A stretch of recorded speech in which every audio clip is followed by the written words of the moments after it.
Hello everyone, welcome to my YouTube channel UPSC with Rashmi. शुरू करते हैं। UPPCS RO ARO UPPCS RO ARO के लिए इकोलॉजी एंड एनवायरनमेंट का आज से हम ये सीरीज स्टार्ट कर रहे हैं, जिसमें घटना चक्र पूर्वावलोकन, इकोलॉजी एंड एनवायरनमेंट यानी कि पर्यावरण और पारिस्थितिकी की जो बुक है उसे हम पूरी कवर करेंगे। डेली 1 घंटे हम डिस्कस करेंगे, जिसमें हम क्वेश्चन की पूरी डिटेल देखेंगे और क्वेश्चन डिस्कस करेंगे। तो आप वीडियो को पूरा देखिएगा, सिर्फ सुन लीजिएगा। इसके बाद आपको बुक खरीदने की आवश्यकता नहीं होगी, क्योंकि उसमें आपको कुछ मिलेगा नहीं, इसलिए खरीदेगा भी मत। तो सिर्फ आप वीडियो को पूरा देख लीजिएगा। तो शुरू करते हैं आज का वीडियो।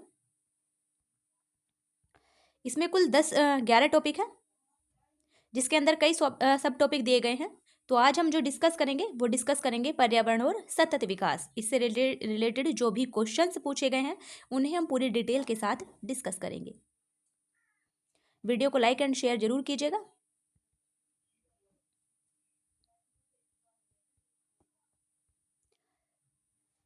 फर्स्ट टॉपिक है हमारा पर्यावरण और सतत विकास, जिसमें हम डिस्कस करेंगे पर्यावरण। तो क्वेश्चन देखते हैं। क्वेश्चन नंबर 1 है हमारा, पर्यावरण से अभिप्राय है, यानी कि पर्यावरण का मतलब क्या होता है। यूपीपीसीएस 2006 में पूछा गया है, इसलिए ध्यान रखिएगा, पूछा जा सकता है। तो पर्यावरण से क्या अभिप्राय है। ऑप्शन है ए, भूमि, जल, वायु, पौधों और पशुओं की प्राकृतिक दुनिया जो इनके चारों ओर अस्तित्व में है। ऑप्शन बी, उन संपूर्ण दशाओं का योग जो कि व्यक्ति को एक समय बिंदु पर घेरे हुए होती है। ऑप्शन सी, भौतिक, जैविक या और सांस्कृतिक तत्वों की अंतःक्रियात्मक व्यवस्था जो कि अंतः संबंधित होते हैं। और ऑप्शन डी, उपर्युक्त सभी। तो हमारा सही आंसर होगा ऑप्शन नंबर डी, उपर्युक्त सभी। पर्यावरण का क्या मतलब होता है। पर्यावरण का मतलब होता है भूमि, जल, वायु, पौधों और पशुओं की प्राकृतिक दुनिया जो कि इनके चारों ओर अस्तित्व में है। यानी कि पृथ्वी पर पाए जाने वाले भूमि, जल, वायु, पेड़ पौधों और जीव जंतुओं का जो समूह हमारे चारों तरफ है उसे सामूहिक रूप में पर्यावरण कहा जाता है। उन संपूर्ण दशाओं का योग जो कि व्यक्ति को एक समय बिंदु पर घेरे हुए होती है। और भौतिक, जैविक और सांस्कृतिक तत्वों की अंतःक्रियात्मक व्यवस्था जो कि अंतः संबंधित होते हैं, इन सभी से मिलकर पर्यावरण का निर्माण होता है। तो पर्यावरण के जैविक और अजैविक संघटक आपस में अंतरक्रिया भी करते हैं। यह संपूर्ण प्रक्रिया एक तंत्र के रूप में संचालित होती है, जिसे पारिस्थितिकी तंत्र के रूप में परिभाषित किया जाता है। पर्यावरण संरक्षण अधिनियम 1986 के अनुसार पर्यावरण किसी जीव के चारों तरफ घिरे भौतिक और जैविक दशाएं और उनके साथ अंतःक्रिया को सम्मिलित करता है। तो ये इसकी एक्सप्लेनेशन है। तो ये ध्यान रखिएगा आप कि पर्यावरण किसे कहते हैं। पर्यावरण एक ऐसा आवरण पृथ्वी को जो चारों तरफ से घेरे हुए है उसे कहा जाता है पर्यावरण। नेक्स्ट क्वेश्चन है, पर्यावरण किससे बनता है। ऑप्शन है ए, जीवीय घटकों से। ऑप्शन बी, भू आकृति घटकों से। ऑप्शन सी, अजैव घटकों से। और ऑप्शन डी, उपर्युक्त सभी से। तो पर्यावरण किससे बनता है। पर्यावरण बनता है ऑप्शन नंबर डी, सभी से, क्योंकि पर्यावरण में जीवीय घटक, अजैव घटक और भू आकृति घटक, इन सभी को शामिल किया जाता है।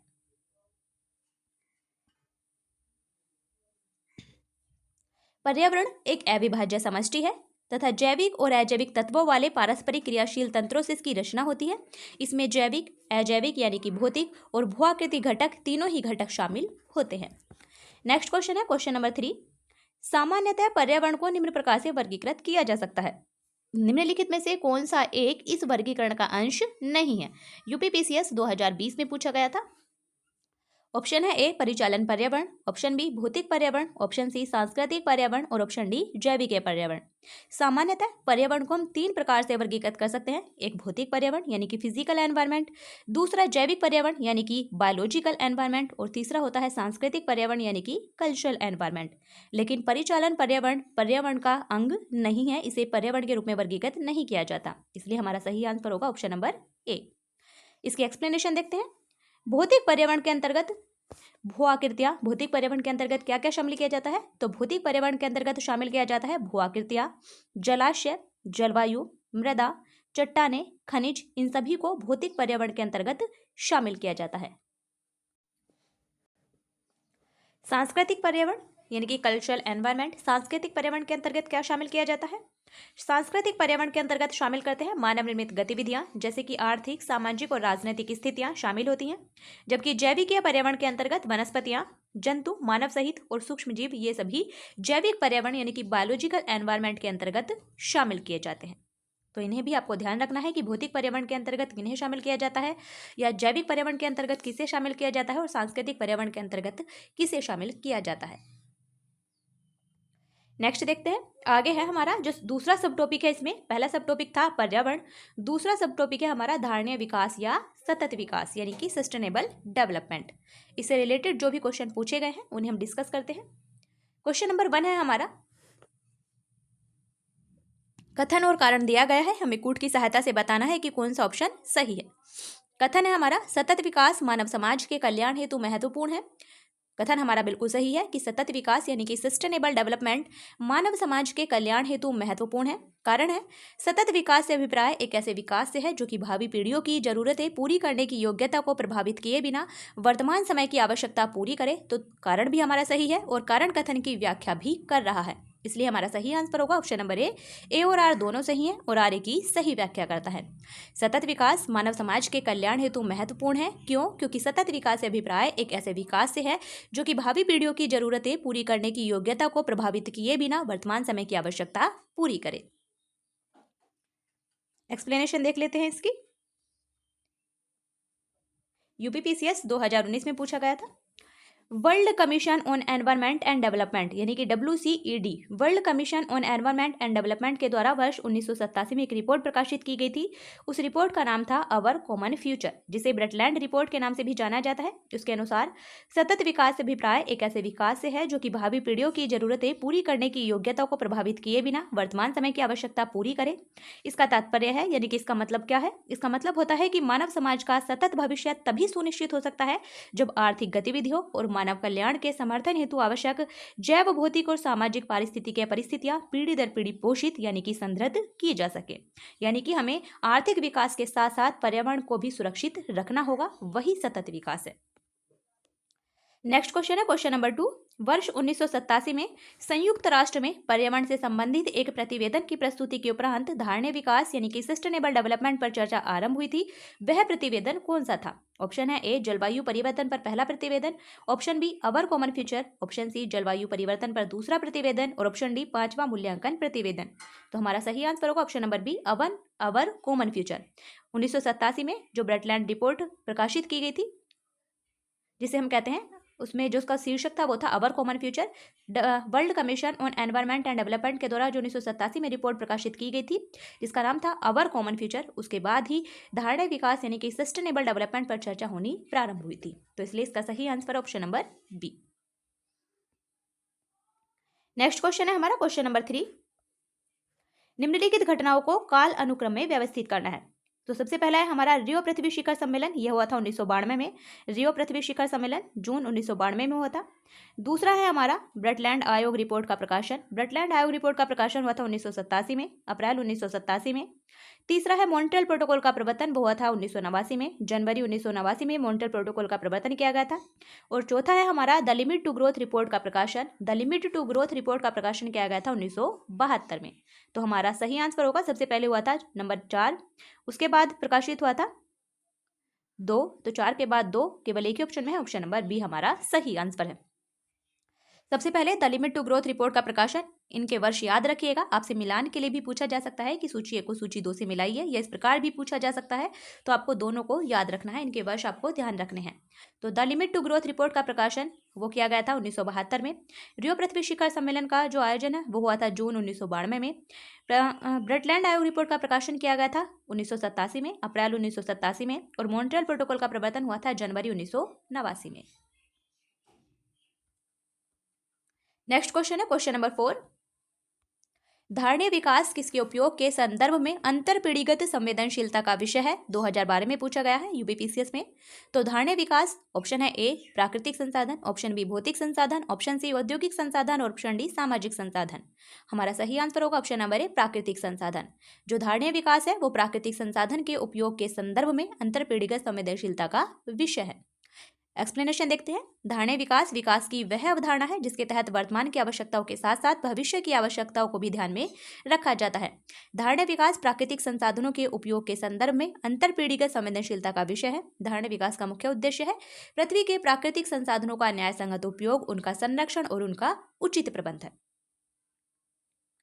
नेक्स्ट क्वेश्चन है क्वेश्चन नंबर 5।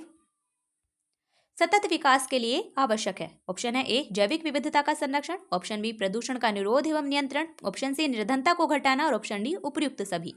इसका हमारा सही आंसर होगा ऑप्शन नंबर डी उपयुक्त सभी। सतत विकास यानी कि सस्टेनेबल डेवलपमेंट के लिए आवश्यक है जैविक विविधता का संरक्षण, प्रदूषण का निरोध और नियंत्रण और निर्धनता को घटाना, ये सभी सतत विकास के लिए आवश्यक है। आर्थिक विकास और पर्यावरण सुरक्षा के मध्य एक वांछित संतुलन बनाए रखना ही टिकाऊ विकास या सतत विकास है, ये इसकी एक्सप्लेनेशन है। वर्तमान राजनीतिक परिदृश्य में एक भूमंडलीय दृष्टिकोण बन चुका है, एक ग्लोबल दृष्टिकोण बन चुका है सस्टेनेबल डेवलपमेंट और टिकाऊ विकास की जो अनिवार्य शर्तें हैं वे सूचनाओं की उपलब्धता पर आधारित होती हैं। तो एक्सप्लेनेशन भी आपको अच्छे से पढ़ लेनी है, इसके बाद आपको बुक की आवश्यकता नहीं होगी, आप इसी से अच्छे से पढ़ लीजिएगा। आगे देखते हैं। आगे जो हमारा सब टॉपिक है वो है प्रकृति में कार्बन चक्र और जल चक्र। इससे रिलेटेड जो भी क्वेश्चन है उन्हें हम डिस्कस करते हैं। आपका जो भी सुझाव हो उसी सुझाव को जरूर दीजिएगा कि इसी प्रकार से क्लासेस को आगे बढ़ाया जाए या फिर क्वेश्चन आंसर के माध्यम से सिर्फ प्रैक्टिस के माध्यम से इसे कवर किया जाए, इसी प्रकार से पूरी बुक को कंप्लीट किया जाए। क्वेश्चन नंबर 1 है हमारा, निम्नलिखित पर विचार कीजिए। प्रकाश संश्लेषण, श्वसन, जैव पदार्थों का अपक्षय और ज्वालामुखी क्रियाएं, उपयुक्त में से कौन सी क्रियाएं पृथ्वी के कार्बन चक्र में कार्बन डाइऑक्साइड को जोड़ती हैं? तो प्रकाश संश्लेषण तो कार्बन डाइऑक्साइड को नहीं जोड़ता है, क्योंकि प्रकाश संश्लेषण की प्रक्रिया में पौधे कार्बन डाइऑक्साइड को ग्रहण करते हैं। तो एक तो हमारा आंसर बिल्कुल नहीं होगा और जिसमें एक नहीं है वो तो हमारा आंसर नहीं होगा। बाकी 2, 3 और 4 तीनों ही बिल्कुल सही हैं। श्वसन के माध्यम से, जैव पदार्थों के अपक्षय के माध्यम से और ज्वालामुखी क्रियाओं के माध्यम से पृथ्वी के कार्बन चक्र में कार्बन डाइऑक्साइड जुड़ती है, इसलिए हमारा सही आंसर है ऑप्शन नंबर सी। 2, 3 और 4 तीनों ही बिल्कुल सही हैं। एक्सप्लेनेशन देखते हैं इसकी। पृथ्वी के कार्बन चक्र में कार्बनिक पदार्थों के अपघटन से, जीवधारियों के द्वारा श्वसन प्रक्रिया से, ज्वालामुखी प्रक्रियाओं से और जीवाश्म ईंधनों के दहन इत्यादि से कार्बन डाइऑक्साइड पहुंचती है। जो स्वपोषित पौधे होते हैं वो प्रकाश संश्लेषण की क्रिया के द्वारा कार्बोहाइड्रेट्स के निर्माण में वायुमंडलीय कार्बन डाइऑक्साइड ग्रहण करते हैं, ना कि उसे छोड़ते हैं या जोड़ते हैं। नेक्स्ट क्वेश्चन है क्वेश्चन नंबर 2, अधोलिखित में से कौन सा पृथ्वी के कार्बन चक्र में कार्बन डाइऑक्साइड की मात्रा को नहीं बढ़ाता है? क्वेश्चन वही है, लेकिन सिर्फ उसके जो पूछने का पैटर्न है वो बदल दिया गया है, बाकी क्वेश्चन वही है और आंसर भी वही होगा। 2012 में पूछा गया था। तो ऑप्शन है ए श्वसन, ऑप्शन बी प्रकाश संश्लेषण, ऑप्शन सी जैविक पदार्थों का क्षय और ऑप्शन डी ज्वालामुखी क्रिया। तो नहीं बढ़ाता है वो है हमारा ऑप्शन नंबर बी सही आंसर। प्रकाश संश्लेषण पृथ्वी के कार्बन चक्र में कार्बन डाइऑक्साइड की मात्रा को नहीं बढ़ाता है, जबकि श्वसन के माध्यम से, जैविक पदार्थों के क्षय के माध्यम से और ज्वालामुखी क्रिया के माध्यम से पृथ्वी के कार्बन चक्र में कार्बन डाइऑक्साइड बढ़ती है या जुड़ती है। नेक्स्ट क्वेश्चन है क्वेश्चन नंबर 3, सौर विकिरण की सबसे महत्वपूर्ण भूमिका है। यूपीपीसीएस 2000 में पूछा गया है। तो सौर विकिरण की सबसे महत्वपूर्ण भूमिका है। ऑप्शन है ए कार्बन चक्र में, ऑप्शन बी हाइड्रोजन चक्र में, ऑप्शन सी जल चक्र में, ऑप्शन डी नाइट्रोजन चक्र में। हमारा सही आंसर ऑप्शन नंबर सी जल चक्र में। सौर विकिरण की सबसे महत्वपूर्ण भूमिका है जल चक्र में। एक्सप्लेनेशन देखते हैं इसकी। जल चक्र में सौर विकिरण की सबसे महत्वपूर्ण भूमिका है। सौर विकिरण जल चक्र को चालित करता है और जल का वाष्पीकरण करता है। सौर विकिरण के द्वारा बर्फ का जल में द्रवीकरण होता है। जल चक्र हाइड्रोस्फीयर में जल की विभिन्न गतिविधियों को दर्शाता है। नेक्स्ट क्वेश्चन है क्वेश्चन नंबर 4, वर्षा की मात्रा निर्भर करती है। 2017 यूपीपीसीएस में पूछा गया है। तो वर्षा की मात्रा किस पर निर्भर करती है? ऑप्शन है ए हवा के दबाव पर, ऑप्शन बी वायुमंडल में नमी पर, ऑप्शन सी जल चक्र पर, ऑप्शन डी तापक्रम पर। तो वर्षा की जो मात्रा है वो निर्भर करती है वायुमंडल में नमी पर। ऑप्शन बी हमारा बिल्कुल सही आंसर है। वायुमंडल में नमी वर्षा की मात्रा का निर्धारण करती है। सभी प्रकार की वर्षा की मात्रा, चाहे वो बूंदाबांदी हो, वर्षा हो या फिर बर्फबारी हो, ये सभी वायुमंडल में नमी की मात्रा में बढ़ोतरी से बढ़ जाती है। नेक्स्ट क्वेश्चन है क्वेश्चन नंबर 5, कई प्रतिरोपित पौधे इसलिए नहीं बढ़ते हैं, क्यों? ऑप्शन है ए नई मिट्टी में ईस्ट खनिज पदार्थ नहीं रहते हैं, ऑप्शन बी अधिकांश मूलरोम नई मिट्टी को अधिक सख्ती से जकड़ लेते हैं, ऑप्शन सी प्रतिरोपण के दौरान अधिकांश मूलरोम नष्ट हो जाते हैं और ऑप्शन डी प्रतिरोपण के दौरान पत्तियां क्षतिग्रस्त हो जाती हैं। आईएएस 2013 में पूछा गया है, यानी कि यूपीएससी में पूछा गया है। इसका सही आंसर होगा ऑप्शन नंबर सी, प्रतिरोपण के दौरान अधिकांश मूलरोम नष्ट हो जाते हैं। कई प्रतिरोपित पौधे इसलिए नहीं बढ़ पाते हैं क्योंकि प्रतिरोपण के दौरान उनके अधिकांश मूलरोम नष्ट हो जाते हैं। एक्सप्लेनेशन देखते हैं इसकी। पौधों के अधिकांश मूल रोम प्रतिरोपण के कारण नष्ट हो जाते हैं, इसलिए कई प्रतिरोपित पौधों में वृद्धि नहीं हो पाती। खेतों में उर्वरकों का उपयोग करने पर यदि शीघ्र ही अधिक जल से खेतों की सिंचाई नहीं होती तो मृदा विलयन की सांद्रता अधिक हो जाती है और इससे जड़ के मूल रोमों के द्वारा जल का अवशोषण कठिन हो जाता है, जिसके कारण पौधे मुरझा जाते हैं। नेक्स्ट टॉपिक है हमारा वायुमंडल। इसे आप यूपीपीसीएस जो आपको 2025 वाला देना है यूपीपीसीएस उसके लिए भी तैयार कर सकते हैं, उसके लिए भी देख सकते हैं, आरओ एआरओ के लिए भी देख सकते हैं और साथ ही यूपीएससी के लिए जो 2025 है उसके लिए भी आप इसे देख सकते हैं। तीनों में ही आपको बेनिफिशियल रहेगा। इसके अलावा आपको फिर बुक पढ़ने की आवश्यकता ही नहीं होगी। आपके बैक ईयर के जो भी क्वेश्चन है वो सब इसमें सोल्व हो जाएंगे।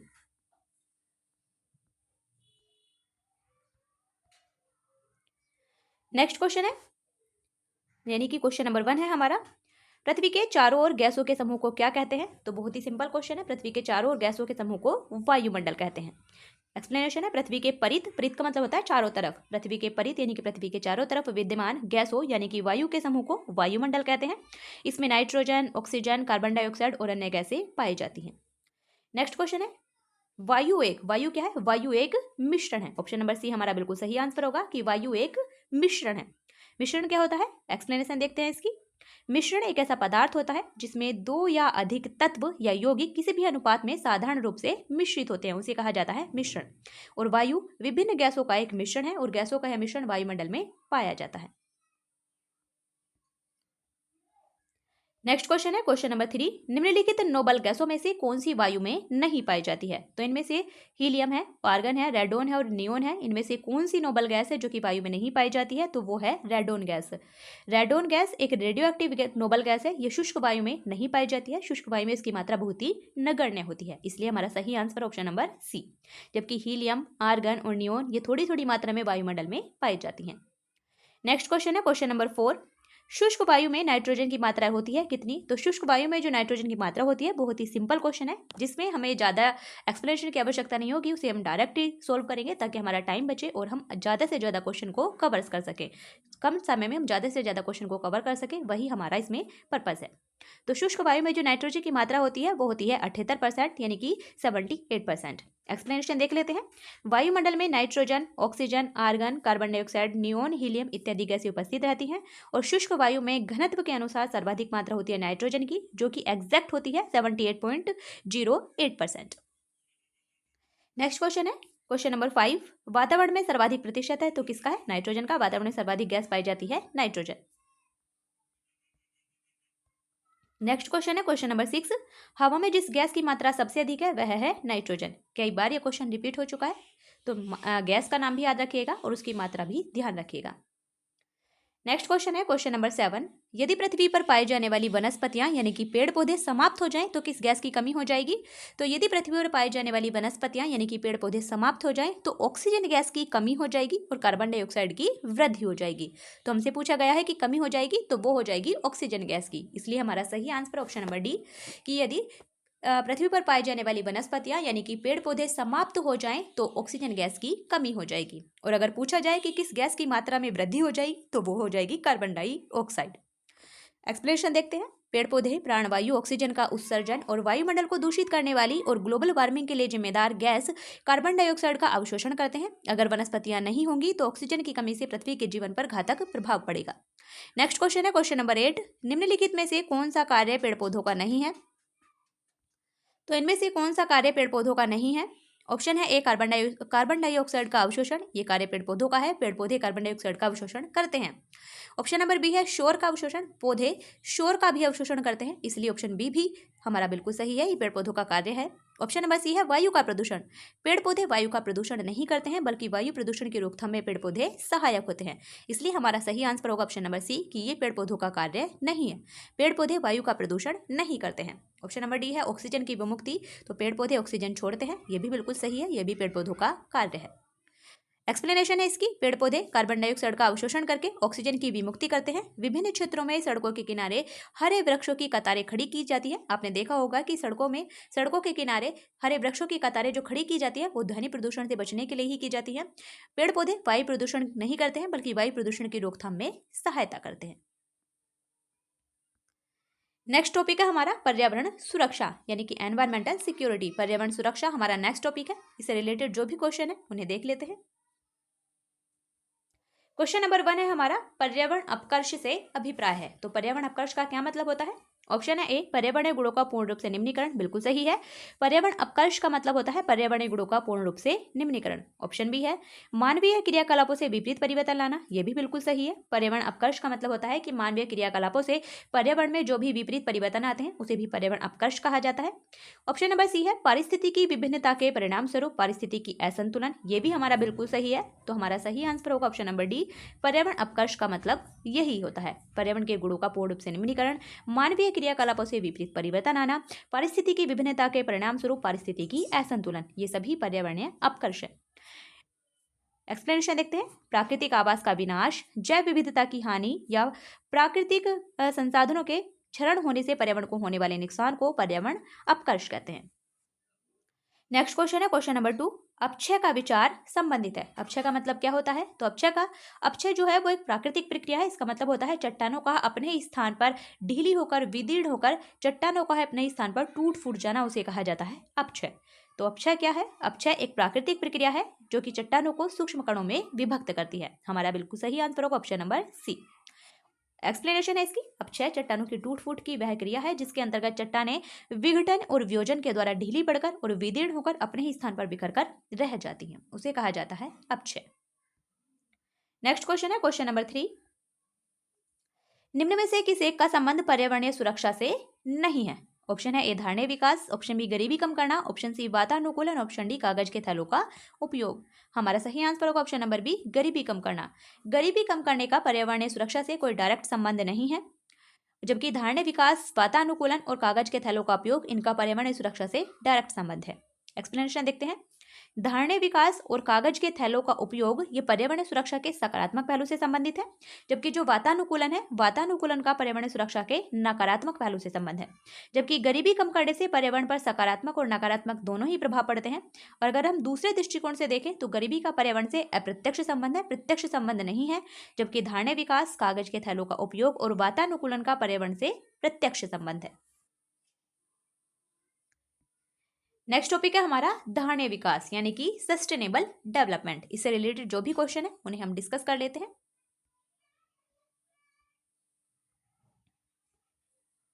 क्वेश्चन नंबर 1 है हमारा,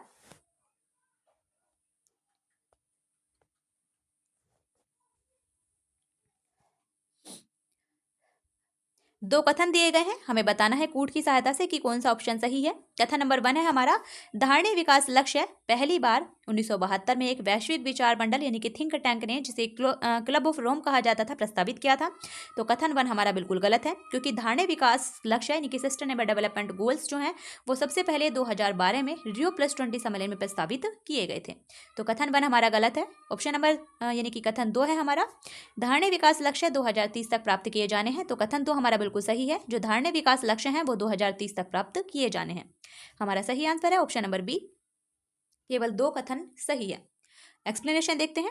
एक्सप्लेनेशन है, धारणीय विकास लक्ष्य यानी कि सस्टेनेबल डेवलपमेंट गोल्स को सर्वप्रथम वर्ष 2012 में Rio+20 सम्मेलन में प्रस्तावित किया गया था। और धारणीय विकास यानी कि सस्टेनेबल डेवलपमेंट विकास की वो अवधारणा है जिसके तहत वर्तमान की आवश्यकताओं के साथ साथ भविष्य की आवश्यकताओं को भी ध्यान में रखा जाता है। इसी तत्वावधान में धारणीय विकास लक्ष्य बनाए गए हैं जिन्हें वर्ष 2030 तक प्राप्त करने का लक्ष्य है। नेक्स्ट क्वेश्चन है हमारा क्वेश्चन नंबर 2, सतत विकास लक्ष्य 2024, मान सकते हैं आप इसे कि सतत विकास लक्ष्य 2024 के सूचकांक में भारत का स्थान कौन सा है? तो सतत विकास लक्ष्य 2024 के सूचकांक में जो भारत की रैंक है वो है 71वीं यानी कि 71। ये आप ध्यान रखिएगा कि सस्टेनेबल डेवलपमेंट गोल इंडेक्स 2024 में भारत की रैंक 71 है। नेक्स्ट क्वेश्चन है क्वेश्चन नंबर 3, निम्नलिखित में से कौन सा राज्य भारत की धारणीय विकास लक्ष्य सूचकांक 2023-24 कर सकते हैं आप इसे?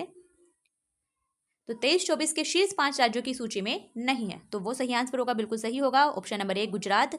गुजरात जो भारत का सतत विकास लक्ष्य इंडिया सूचकांक जारी किया जाता है नीति आयोग के द्वारा 2023-24, उसमें शीर्ष 5 राज्यों की सूची में गुजरात नहीं है, जबकि हिमाचल प्रदेश, तमिलनाडु, आंध्र प्रदेश, केरल ये इसमें शामिल है। नीति आयोग के द्वारा जारी किया जाता है, ये भी आप ध्यान रखिएगा। नेक्स्ट क्वेश्चन है क्वेश्चन नंबर 4, नीति आयोग के द्वारा हाल ही में जारी सतत विकास लक्ष्य इंडिया सूचकांक 2024, इसके अनुसार कौन सा राज्य प्रथम स्थान पर है? तो वो केरल ही रहेगा। ऑप्शन नंबर डी हमारा बिल्कुल सही आंसर है। आप इसे एक बार देख सकते हैं, गूगल करके आप इसे देख लीजिएगा कि नीति आयोग के द्वारा हाल ही में जो जारी सतत विकास लक्ष्य इंडिया सूचकांक है 2024, उसके अनुसार कौन सा राज्य प्रथम स्थान पर है? तो वो केरल ही है। नेक्स्ट क्वेश्चन है क्वेश्चन नंबर 5, धारणीय कृषि यानी कि सस्टेनेबल एग्रीकल्चर का क्या अर्थ है? तो सस्टेनेबल एग्रीकल्चर का मतलब होता है भूमि का इस प्रकार उपयोग करना ताकि इसकी जो गुणवत्ता है वो ऐसी ही बनी रहे, उसमें कोई किसी भी प्रकार की कमी ना हो पाए। तो उसका मतलब होता है धारणीय कृषि यानी कि sustainable agriculture. Option number C हमारा बिल्कुल सही आंसर है कि धारणीय कृषि का मतलब होता है भूमि का इस प्रकार उपयोग कि उसकी गुणवत्ता अक्षुण्ण बनी रहे। धारणीय कृषि का अर्थ है पर्यावरण को अक्षुण्ण बनाए रखते हुए, यानी कि पर्यावरण को अक्षुण्ण रखते हुए भूमि का इस प्रकार उपयोग कि उसकी गुणवत्ता लंबे समय तक बनी रहे। नेक्स्ट टॉपिक है हमारा पृथ्वी शिखर सम्मेलन, जो रियो समिट हुआ था 1992 में, उससे रिलेटेड जो भी क्वेश्चन पूछे गए हैं उन्हें हम डिस्कस करेंगे। क्वेश्चन नंबर 1 है हमारा, रियो डी जेनेरियो में संपन्न अंतर्राष्ट्रीय सम्मेलन था। तो रियो डी जेनेरियो में संपन्न जो अंतर्राष्ट्रीय सम्मेलन था वो था संयुक्त राष्ट्र का पर्यावरण और विकास सम्मेलन। ऑप्शन नंबर ए हमारा बिल्कुल सही आंसर होगा। रियो डी जेनेरियो में, जो ब्राजील में होता है, ब्राजील रियो डी जेनेरियो में वर्ष 1992 में संपन्न जो अंतर्राष्ट्रीय सम्मेलन था वो था संयुक्त राष्ट्र का पर्यावरण विकास सम्मेलन, जिसे हम पृथ्वी शिखर सम्मेलन यानी कि अर्थ समिट के नाम से भी जानते हैं। नेक्स्ट क्वेश्चन है क्वेश्चन नंबर 2, भूमंडलीय पर्यावरण सुविधा यानी कि ग्लोबल एनवायरमेंटल फैसिलिटी, इसके संदर्भ में कौन सा कथन सही है? ऑप्शन नंबर ए है, यह जैव विविधता पर अभिसमय और जलवायु परिवर्तन पर संयुक्त राष्ट्र ढांचा अभिसमय के लिए वित्तीय क्रियाविधि के रूप में काम करता है। तो ये कथन हमारा बिल्कुल सही है। जो हमारा भूमंडलीय पर्यावरण सुविधा है यानी कि ग्लोबल एनवायरमेंटल फैसिलिटी है, वो जैव विविधता पर अभिसमय यानी कि कन्वेंशन ऑन बायोलॉजिकल डायवर्सिटी और जलवायु परिवर्तन पर संयुक्त राष्ट्र ढांचा अभिसमय UNFCCC के लिए एक वित्तीय क्रियाविधि के रूप में काम करता है। और ग्लोबल एनवायरमेंटल फैसिलिटी की जो स्थापना है वो की गई थी 1992 में। रियोस अर्थ समिट यानी कि जो पृथ्वी शिखर सम्मेलन हुआ था 1992 के दौरान ही वैश्विक पर्यावरण सुविधा यानी कि ग्लोबल एनवायरमेंटल फैसिलिटी की स्थापना की गई थी। तो ये ध्यान रखिएगा। और ग्लोबल भूमंडलीय पर्यावरण सुविधा यानी कि ग्लोबल एनवायरमेंटल फैसिलिटी, ये जैव विविधता पर अभिसमय CBD convention on biological diversity, जलवायु परिवर्तन पर संयुक्त राष्ट्र ढांचा अभिसमय UNFCCC, मरुस्थलीकरण के विरुद्ध संयुक्त राष्ट्र अभिसमय यानी कि United Nation convention to combat desertification, इन सभी के लिए वित्तीय क्रियाविधि के रूप में ये काम करता है। तो ये आप ध्यान रखिएगा। नेक्स्ट टॉपिक है हमारा एजेंडा 21। एजेंडा 21 क्या है, उससे रिलेटेड जो भी क्वेश्चन पूछे गए हैं उन्हें हम डिस्कस करेंगे।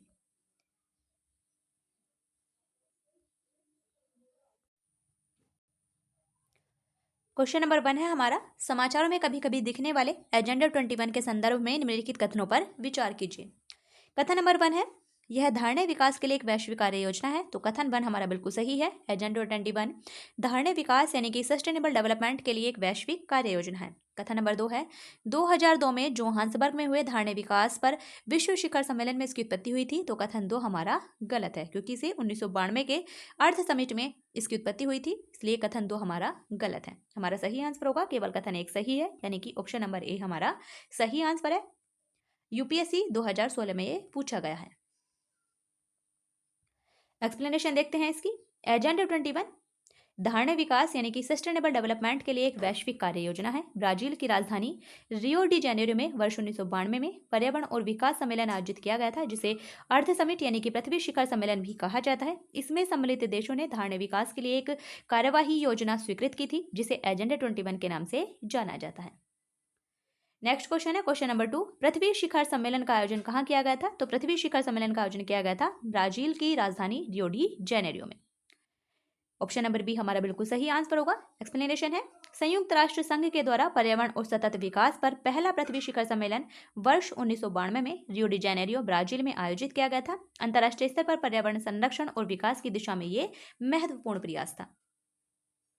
नेक्स्ट टॉपिक है हमारा Rio+20 सम्मेलन। Rio+20 सम्मेलन भी ब्राजील में ही हुआ था, रियो डी जेनेरियो में। तो इससे रिलेटेड जो भी क्वेश्चन है उन्हें भी डिस्कस कर लेते हैं। क्वेश्चन नंबर 1 है हमारा, इससे रिलेटेड आमतौर पर समाचारों में आने वाला Rio+20 सम्मेलन क्या है? ये 2015 UPSC में पूछा गया है। तो आमतौर पर समाचारों में आने वाला रियो+20 सम्मेलन है धारणीय विकास यानी कि सस्टेनेबल डेवलपमेंट पर संयुक्त राष्ट्र का सम्मेलन। ऑप्शन ए हमारा बिल्कुल सही आंसर है।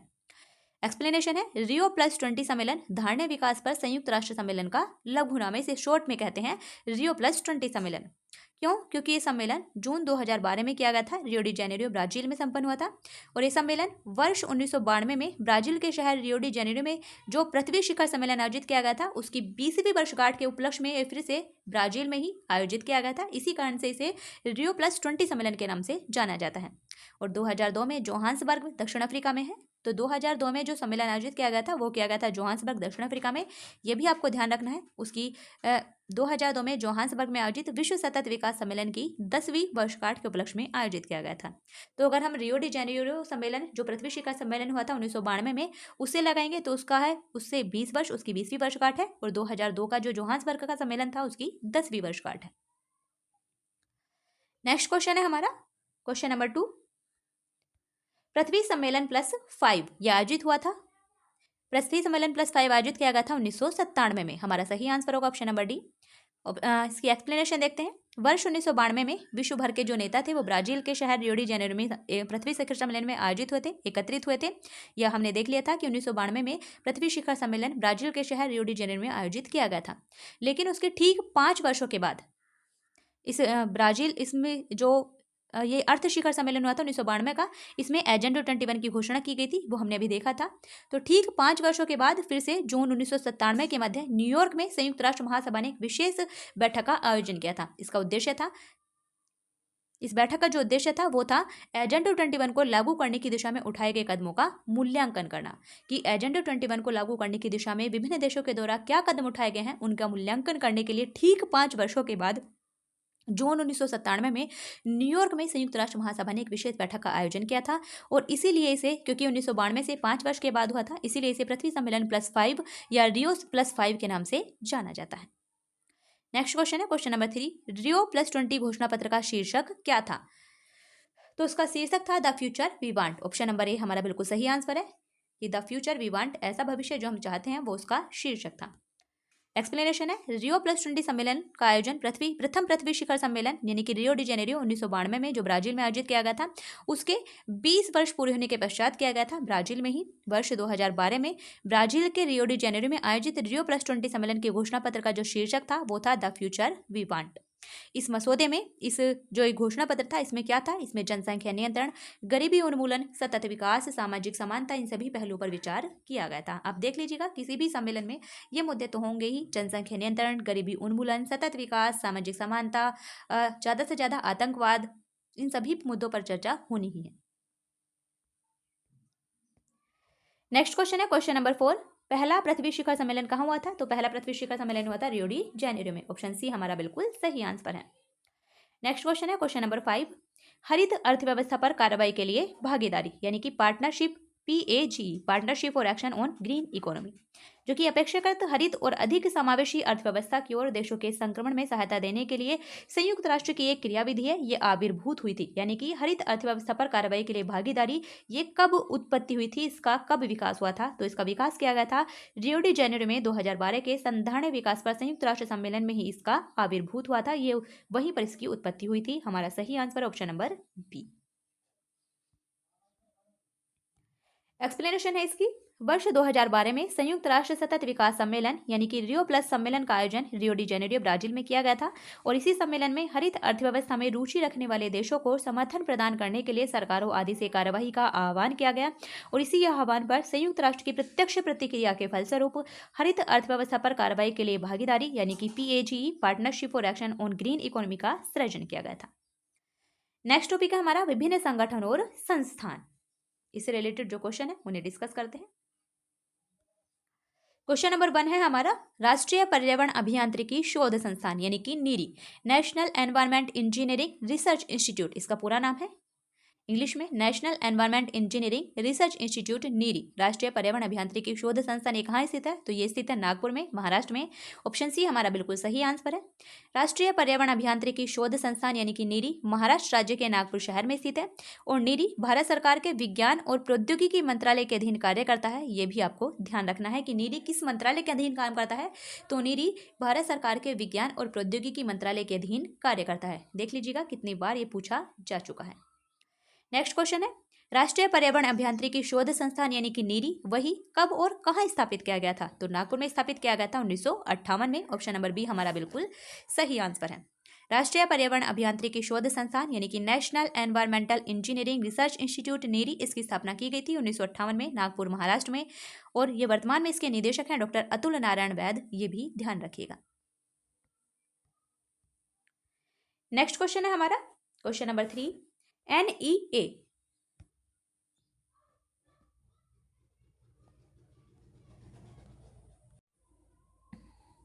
नेक्स्ट क्वेश्चन है हमारा क्वेश्चन नंबर 3, NEAA। बेसिकली ये NEA नहीं है, ये NEAA है।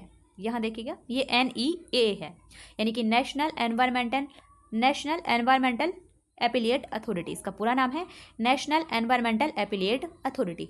इसलिए इसका जो सही आंसर होगा वो होगा option number B, national environment appellate authority. तो इसका जो पूरा नाम है वो है NEAA, national environment appellate authority. ये ध्यान रखिएगा।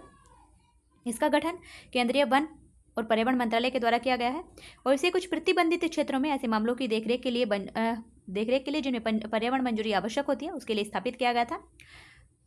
इसे राष्ट्रीय पर्यावरण अपीलीय प्राधिकरण अधिनियम 1997 के तहत स्थापित किया गया था। ये आपको ध्यान रखना है कि इसे national environment appellate authority act 1997 के तहत इसे स्थापित किया गया था। ये जरूर ध्यान रखिएगा। केंद्रीय पर्यावरण वन और जलवायु परिवर्तन मंत्रालय के द्वारा इसे national environment appellate authority act 1997 के तहत स्थापित किया गया था ताकि पर्यावरण संरक्षण अधिनियम 1986 के तहत क्षेत्रों के प्रतिबंध हेतु किसी भी उद्योग संचालन या प्रक्रिया या फिर उद्योगों संचालन प्रक्रियाओं की श्रेणी के संबंध में अपील की सुनवाई की जा सके। और इसकी जगह पर अब क्या गया है, इसकी जगह पर अब NGT का गठन कर दिया गया है। तो ये भी ध्यान रखिएगा, इसकी जगह पर ही NGT का गठन किया गया है।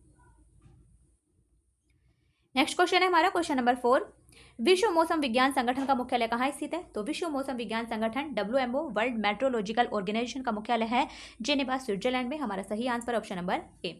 विश्व मौसम विज्ञान संगठन संयुक्त राष्ट्र की एक विशेषज्ञ एजेंसी है जो कि पृथ्वी के वायुमंडल की दशा और उसके व्यवहार का अध्ययन करती है और इसका मुख्यालय जेनेवा स्विट्जरलैंड में स्थित है। नेक्स्ट क्वेश्चन है क्वेश्चन नंबर 5, UNEP यानी कि यूनाइटेड नेशन एनवायरमेंट प्रोग्राम संयुक्त राष्ट्र पर्यावरण कार्यक्रम का मुख्यालय कहाँ स्थित है? तो उसका मुख्यालय है नैरोबी केन्या में। ऑप्शन सी हमारा बिल्कुल सही आंसर है। संयुक्त राष्ट्र पर्यावरण कार्यक्रम UNEP United Nation environment programme, इसकी स्थापना 1972 में की गई थी। ध्यान रखिएगा, संयुक्त राष्ट्र पर्यावरण कार्यक्रम यानी कि UNEP की स्थापना 1972 में की गई थी और उसका मुख्यालय नैरोबी केन्या में स्थित है। ये आपको ध्यान ही रखने हैं, ये आपको याद ही करने हैं। नेक्स्ट क्वेश्चन है संयुक्त राष्ट्र पर्यावरण कार्यक्रम यानी कि UNEP, फिर से वही क्वेश्चन पूछा गया है, इसका मुख्यालय कहाँ स्थित है? तो नैरोबी केन्या में इसका मुख्यालय स्थित है।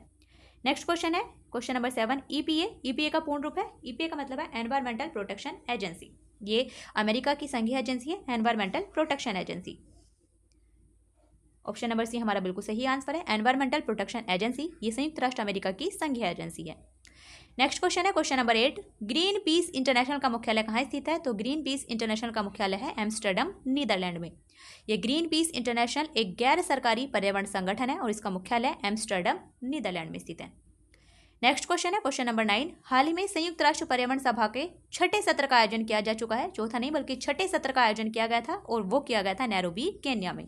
ये भी ध्यान रखिएगा कि संयुक्त राष्ट्र पर्यावरण सभा यूनाइटेड नेशन एनवायरमेंट असेंबली के छठे सत्र का आयोजन किया गया था नैरोबी केन्या में।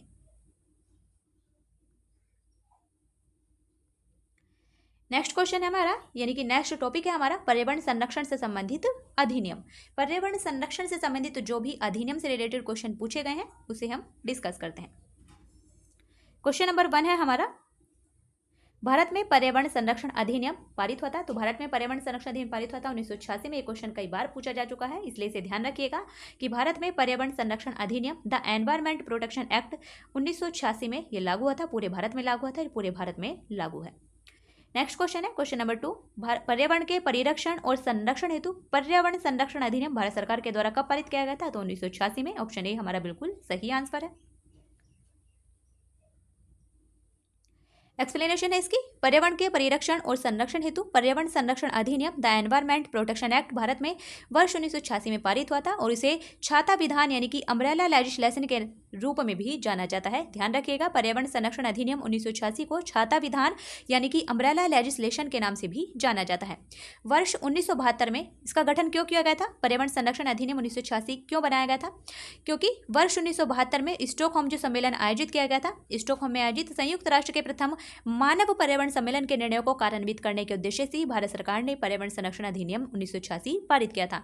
तो ये भी ध्यान रखिएगा कि भारत सरकार ने पर्यावरण संरक्षण अधिनियम 1986 क्यों पारित किया था? वो पारित किया था 1972 में स्टॉकहोम में आयोजित संयुक्त राष्ट्र के प्रथम मानव पर्यावरण सम्मेलन के निर्णयों को कार्यान्वित करने के उद्देश्य से। नेक्स्ट क्वेश्चन है क्वेश्चन नंबर 3, भारत में पर्यावरण सुरक्षा अधिनियम निम्नलिखित में से किस वर्ष में पारित हुआ था? तो 1986 में। ऑप्शन बी बिल्कुल सही आंसर है। नेक्स्ट क्वेश्चन है क्वेश्चन नंबर 4, निम्नलिखित वर्षों में से कब पर्यावरण संरक्षण अधिनियम पारित हुआ था? 1986 में। बिल्कुल सही आंसर है। Option number B. Next question number 5, निम्नलिखित में से किस वर्ष में भारत सरकार के द्वारा पर्यावरण संरक्षण अधिनियम पारित किया गया था? तो 1986। ऑप्शन बी बिल्कुल सही आंसर है। क्वेश्चन नंबर 6 है, पर्यावरण सुरक्षा अधिनियम यानी कि ईपीए एनवायरमेंट प्रोटेक्शन एक्ट को किस नाम से जाना जाता है? तो छाता विधान अम्ब्रेला लेजिस्लेशन के नाम से भी इसे जाना जाता है, इसलिए ऑप्शन ए बिल्कुल सही आंसर है। नेक्स्ट क्वेश्चन है क्वेश्चन नंबर 7, जेनेटिक इंजीनियरिंग अनुमोदन committee, genetic engineering approval committee इसका नाम था, लेकिन वर्तमान में इसका नाम कर दिया गया है जेनेटिक इंजीनियरिंग अप्रेजल कमेटी। इसका गठन किसके अधीन किया गया है? तो इसका गठन किया गया था पर्यावरण संरक्षण अधिनियम 1986 के अधीन। ऑप्शन सी हमारा बिल्कुल सही आंसर है। इसकी एक्सप्लेनेशन देख लेते हैं। जेनेटिक इंजीनियरिंग अनुमोदन कमेटी का जो गठन है वो पर्यावरण संरक्षण अधिनियम 1986 के अधीन किया गया था और वर्तमान में इसका नाम कर दिया गया है जेनेटिक इंजीनियरिंग अप्रेजल कमेटी। इसका नाम जेनेटिक इंजीनियरिंग अप्रेजल कमेटी कर दिया गया है।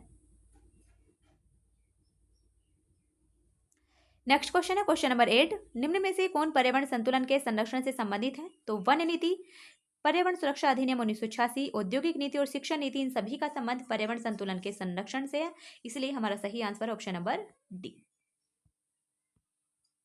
पर्यावरण संतुलन के संरक्षण से प्रत्यक्षतः संबंध वन नीति और पर्यावरण सुरक्षा अधिनियम 1986 का है। जो वन नीति और पर्यावरण सुरक्षा अधिनियम 1986 है उसका पर्यावरण संतुलन के संरक्षण से प्रत्यक्ष रूप से संबंध है, जबकि औद्योगिक नीति और शिक्षा नीति में भी पर्यावरण दृष्टिकोण को सम्मिलित किया गया है। नेक्स्ट क्वेश्चन है question number 9, national green tribunal यानी कि एनजीटी भारत सरकार के द्वारा कब स्थापित किया गया था? तो एनजीटी का गठन किया गया था 2010 में, एनजीटी एक्ट 2010 के तहत। ऑप्शन नंबर सी हमारा बिल्कुल सही आंसर है। एनजीटी यानी कि नेशनल ग्रीन ट्रिब्यूनल अर्थात राष्ट्रीय हरित न्यायाधिकरण की स्थापना भारत सरकार के द्वारा 18 अक्टूबर 2010 को की गई थी, नेशनल ग्रीन ट्रिब्यूनल एक्ट 2010 के तहत। इसके द्वारा पर्यावरण संरक्षण, वन और अन्य प्राकृतिक संसाधनों से संबंधित मामलों का शीघ्रता से निपटारा किया जाता है, ये आप ध्यान रखिएगा। नेक्स्ट क्वेश्चन है क्वेश्चन नंबर 10, एनजीटी का पूर्ण रूप है national green tribunal. Option number A हमारा बिल्कुल सही आंसर है। एनजीटी की जो फुल फॉर्म है वो है national green tribunal. Next question है क्वेश्चन नंबर 11, भारत के परिप्रेक्ष्य में निम्नलिखित में से कौन सा कथन जलवायु परिवर्तन के दुष्प्रभाव के संदर्भ में सत्य नहीं है? ये ध्यान रखिएगा कि पूछा क्या गया है या नहीं है। तो ऑप्शन नंबर ए है क्लीन डेवलपमेंट मैकेनिज्म की स्थापना, ये तो है, बिल्कुल सही है। नंबर 2 है यानी कि ऑप्शन नंबर बी है नेशनल एडोप्टेशन फंड के अंतर्गत 100 करोड़ रुपए का प्रारंभिक कोष के रूप में निवेश, ये भी है। ऑप्शन नंबर सी है हाल ही में दक्षिण अफ्रीका के सन सिटी में आयोजित बेसिक की 19वीं बैठक में शामिल न होना, तो इसका भारत में जलवायु परिवर्तन के दुष्प्रभाव से इसका कोई संबंध नहीं है, इसलिए हमारा सही आंसर ऑप्शन नंबर सी। इसकी एक्सप्लेनेशन देख लेते हैं। स्वच्छ विकास युक्ति यानी कि सीडीएम क्लीन डेवलपमेंट मैकेनिज्म, ये यूएनएफसीसीसी के क्योटो प्रोटोकॉल की धारा 12 के अंतर्गत वर्णित है। इसके तहत एनेक्सर 1 के विकसित देश गैर एनेक्सर 1 देशों में स्वच्छ विकास युक्ति परियोजनाएं कार्यान्वित करके कार्बन क्रेडिट प्राप्त कर सकते हैं और कार्बन क्रेडिट का उपयोग विकसित देश अपनी राष्ट्रीय उत्सर्जन प्रतिबद्धताओं में हुई कमी को पूरा करने में कर सकते हैं। भारत सरकार के द्वारा जलवायु परिवर्तन के दुष्प्रभाव को कम करने के लिए नेशनल एडोप्टेशन फंड की स्थापना की गई है, जिसकी जो प्रारंभिक राशि है वो है 100 करोड़ रुपए। ये ध्यान रखिएगा, इसकी प्रारंभिक राशि है नेशनल एडोप्टेशन फंड की 100 करोड़ रुपए। और बेसिक की जो 19वीं बैठक हुई थी उसमें शामिल ना होना जलवायु परिवर्तन के दुष्प्रभाव का सामना करने से इसका कोई भी संबंध नहीं है। नेक्स्ट क्वेश्चन है हमारा क्वेश्चन नंबर 12, राष्ट्रीय हरित न्यायाधिकरण अधिनियम 2010 नेशनल ग्रीन ट्रिब्यूनल एक्ट 2010 भारतीय संविधान के निम्नलिखित में से कौन से प्रावधान के अनुरूप अधिनियमित हुआ था? तो वो हुआ था स्वस्थ पर्यावरण के अधिकार के अनुरूप, जो कि आर्टिकल 21 के अंतर्गत जीवन के अधिकार का अंग माना जाता है। ऑप्शन ए हमारा बिल्कुल सही आंसर होगा, केवल एक सही है। जो एनजीटी का गठन किया गया था वो किया गया था भारतीय संविधान में जो स्वस्थ पर्यावरण का अधिकार है आर्टिकल 21 के अंतर्गत, जिसे सुप्रीम कोर्ट ने निहित माना है, उसके उस अधिकार के अनुरूप ही एनजीटी का गठन किया गया था। तो राष्ट्रीय हरित न्यायाधिकरण अधिनियम 2010 भारतीय संविधान के अंतर्गत दिए गए नागरिकों को दिए गए स्वच्छ पर्यावरण में रहने के अधिकार, जो कि जीवन के अधिकार आर्टिकल 21 में अंतर्निहित है, उसके अनुरूप अधिनियमित किया गया था। इस अधिनियम के द्वारा देश में एक राष्ट्रीय हरित न्यायाधिकरण यानी कि नेशनल ग्रीन ट्रिब्यूनल का गठन किया गया है। नेक्स्ट क्वेश्चन है हमारा क्वेश्चन नंबर 13, राष्ट्रीय हरित अधिकरण यानी कि एनजीटी किस प्रकार से केंद्रीय प्रदूषण नियंत्रण बोर्ड सीपीसीबी से भिन्न है, अलग है? नंबर 1 है एनजीटी का गठन एक अधिनियम के द्वारा किया गया है। बिल्कुल सही है इतना तो कि एनजीटी का गठन एनजीटी एक्ट 2010 के तहत किया गया है, जबकि सीपीसीबी का गठन सरकार के कार्यपालिका आदेश से किया गया है। तो ये कथन हमारा गलत है, क्योंकि सीपीसीबी का गठन भी एक अधिनियम के तहत किया गया है, 1974 के अधिनियम के तहत किया गया है, इसलिए कथन 1 हमारा गलत है। कथन नंबर 2 है एनजीटी पर्यावरण न्याय उपलब्ध कराता है और उच्चतम न्यायालयों में मुकदमों के भार को कम करने में सहायता करता है। बिल्कुल सही है।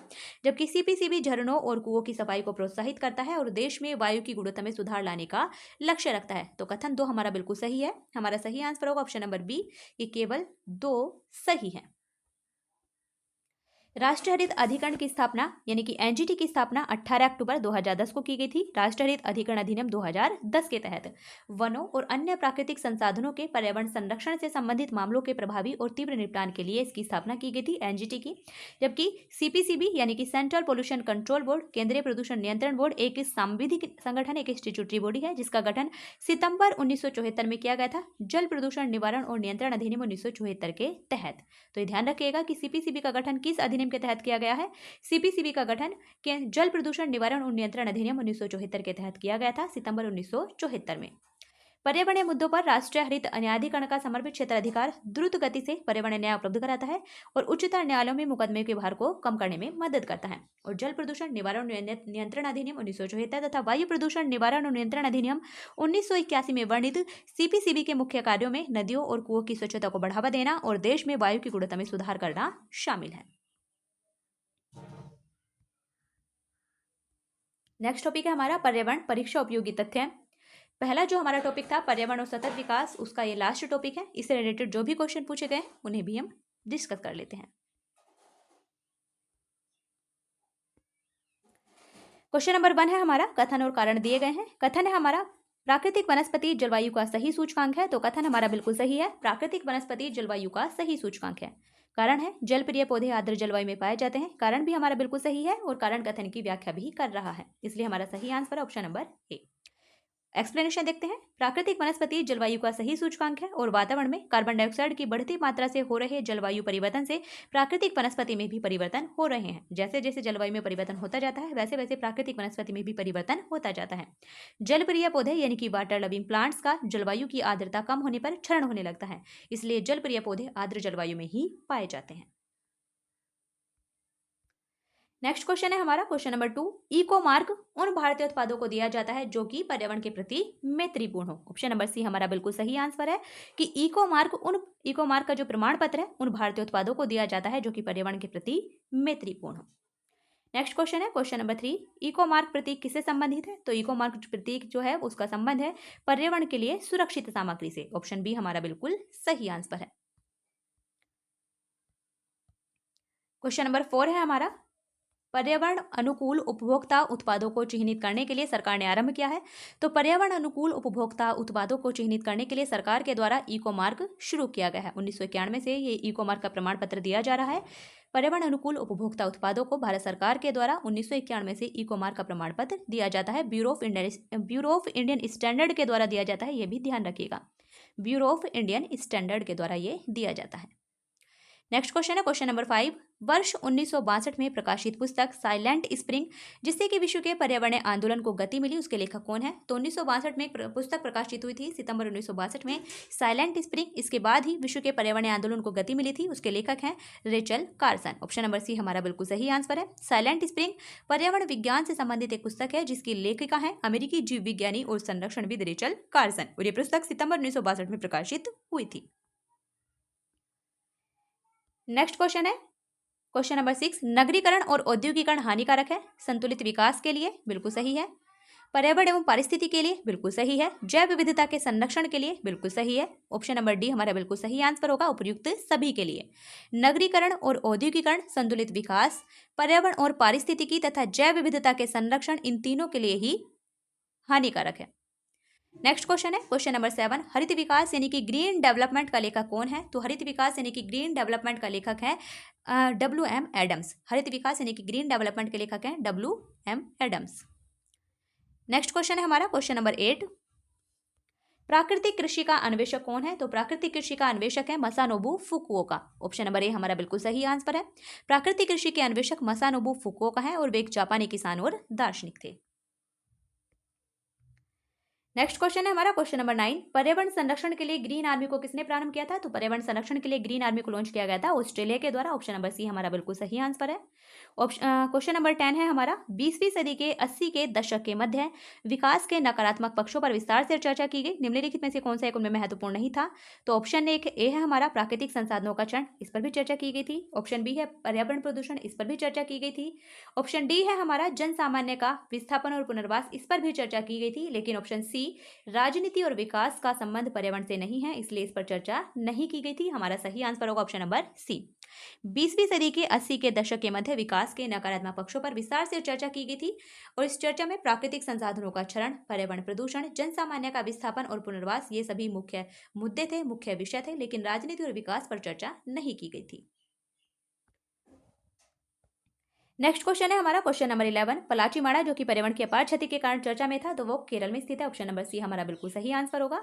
पलाचीमाड़ा दक्षिण भारतीय राज्य केरल के पलक्कड़ जिले में स्थित एक छोटा सा गांव है। ये पर्यावरण की अपार क्षति के कारण चर्चा में रहा था। नेक्स्ट क्वेश्चन है क्वेश्चन नंबर 12। ग्रीन वॉश शब्द जो है वो इंगित करता है किसे? ग्रीन वॉश का मतलब होता है पर्यावरण संरक्षण का झूठा वादा करना। ऑप्शन नंबर डी हमारा बिल्कुल सही आंसर है। ग्रीन वॉश शब्द अगर आपको कहीं भी सुनाई दे तो उसका मतलब होता है कि पर्यावरण संरक्षण का वहां झूठा वादा किया गया है। ग्रीन वॉश उस स्थिति को संदर्भित करता है जहां एक संगठन अपने पर्यावरण प्रथाओं या अपने किसी उत्पाद या सेवा के पर्यावरण लाभों के बारे में लोगों को गुमराह करना चाहता है, उसके लिए यूज किया जाता है ग्रीन वॉश शब्द।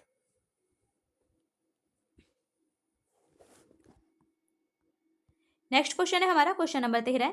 भारत के निम्नलिखित राज्यों में से किसने हाल ही में हरित गृह कृषि यानी कि ग्रीन हाउस फार्मिंग प्रारंभ की थी? तो वो की थी पंजाब ने। पंजाब के मार्कफेड यानी कि मार्केटिंग फेडरेशन के द्वारा इजराइल के सयाक के साथ मिलकर ग्रीन हाउस फार्मिंग ये शुरू की गई थी। इसमें सब्जियों की खेती की गई थी, इसलिए इसका सही answer option number B. Explanation इसकी, पंजाब के मार्कफेड यानी कि मार्केटिंग फेडरेशन और इजराइल के सयाक के द्वारा एक समझौते के माध्यम से पंजाब में ग्रीन हाउस फार्मिंग के माध्यम से सब्जियां उगाई गई थी। नेक्स्ट क्वेश्चन है क्वेश्चन नंबर 14।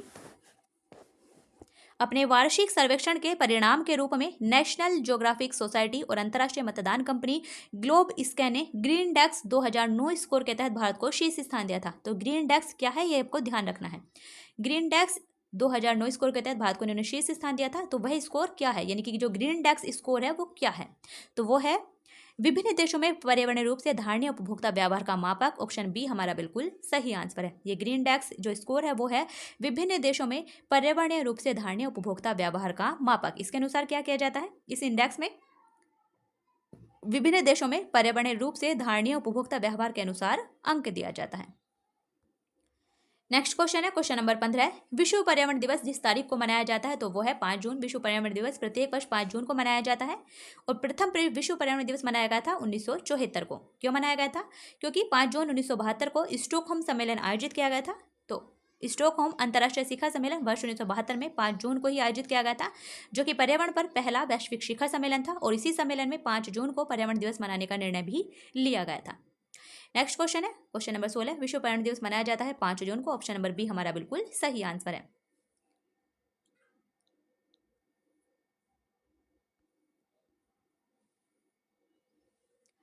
नेक्स्ट क्वेश्चन है क्वेश्चन नंबर 16, विश्व पर्यावरण दिवस 5 जून को मनाया जाता है। तो हमारा फर्स्ट टॉपिक कंप्लीट होता है। ये हमारा नेक्स्ट टॉपिक है पारिस्थितिकी। हमने आज अपना फर्स्ट टॉपिक कंप्लीट कर लिया है, पर्यावरण और सतत विकास। उसके जो भी सब टॉपिक हैं उनसे रिलेटेड जो भी क्वेश्चन पूछे गए हैं वो हमने सब डिस्कस कर लिए हैं। अगर आप इसे अपने आप पढ़ने लगेंगे तो कम से कम आपको 10 दिन लगेंगे। अगर आप 1-1 घंटा पढ़ेंगे तो आपको 10 दिन लगेंगे, और अगर आप एक ही दिन पढ़ेंगे तो आपको कम से कम 4-5 घंटे आपको इसके पढ़ने में लगेंगे। लेकिन 1 घंटे के अंदर आपने इस सभी को कवर कर लिया है। तो आप अच्छे से पढ़िए, रिवाइज कीजिए, वीडियो को ज़्यादा से ज़्यादा शेयर कीजिए, प्लीज़ चैनल को सपोर्ट कीजिए, चैनल को सब्सक्राइब कीजिए और वीडियो को शेयर कीजिए। आपका जो भी डाउट हो या जो भी आपका सुझाव हो आप उसे कमेंट में ज़रूर लिखिएगा। आपको वीडियो कैसा लगा हो वो भी आपको अपना सुझाव कमेंट में ज़रूर लिखना है। अच्छे से पढ़िए और आपका जो भी फीडबैक हो उसे ज़रूर दीजिएगा। कल हम इसका नेक्स्ट टॉपिक कंप्लीट करेंगे पारिस्थितिकी। उससे रिलेटेड जो भी क्वेश्चन पूछे गए हैं उन्हें हम डिस्कस करेंगे। तो फिर मिलते हैं नेक्स्ट वीडियो में, तब तक के लिए बेस्ट ऑफ लक।